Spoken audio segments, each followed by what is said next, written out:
December 7 உலகே மாறும்.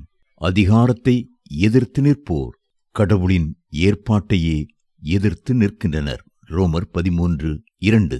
அதிகாரிகளுக்கு கீழ்ப்படிதல் கடவுளுக்கு கீழ்ப்படிதலாம். அன்றைய உலகின் அரசியல் தலைநகரான ரோம் நகரிலிருந்த விசுவாசிகளுக்கு பவுல் இதை அழகாக எழுதுகின்றார். ரோமர் 13:1-4 வரை. ஆளுகைக்கு பின்னணியில் கடவுள் இருக்கிறார் என்பதை படிப்பறிவில்லாத பேதுருவும் தெளிவாக அறிந்திருந்தார்.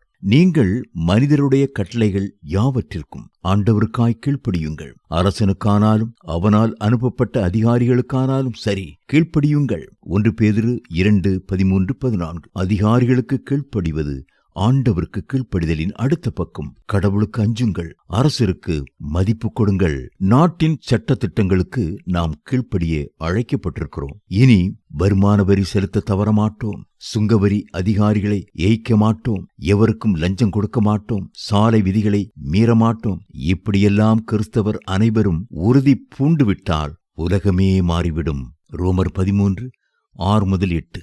நாம் தான் உலகிற்கு உப்பு. நமது உப்புத்தன்மை குறைந்து போனால் உலகம் கெட்டு பயனற்று போகும். நாம் தான் உலகிற்கு விளக்கு. நமது பிரகாசம் மங்கி போனால் உலகம் இருண்டு படுகுழியில் இறங்குமே. மத்தேயு 5:13-14. ஊழல் நிறைந்த நாடுகளின் வரிசையில் இந்தியா உயர்மட்டத்தில் இருக்கிறது. சபை போகிற போக்கில் அல்லவோ சமுதாயம் போகிறது என்று புலம்பினார் டிர்கன் லியோனார்ட் ரேவன்ஹில். நாட்டின் சட்டம் நற்செய்தி அறிவிப்பை தடுத்தாலோ இன்னொரு மதத்தை நம்மீது திணித்தாலோ அதற்கு கீழ்ப்படிய நாம் கடமைப்பட்டவர்கள் அல்ல. தானியேல் 3:16. அப்படியே நமது சன்மார்க்க நெறிகளுக்கு எதிராக சட்டங்கள் வருமானால் அவற்றிற்கும் நாம் விதி விலக்கப்பட்டவர்கள். யாத்ராகமம் 1:15-17 வரை. நாம் வேலை செய்யும் இடங்களில் உள்ள மேலதிகாரிகளுக்கும் முழு மனதோடு கீழ்ப்படிய வேண்டும்.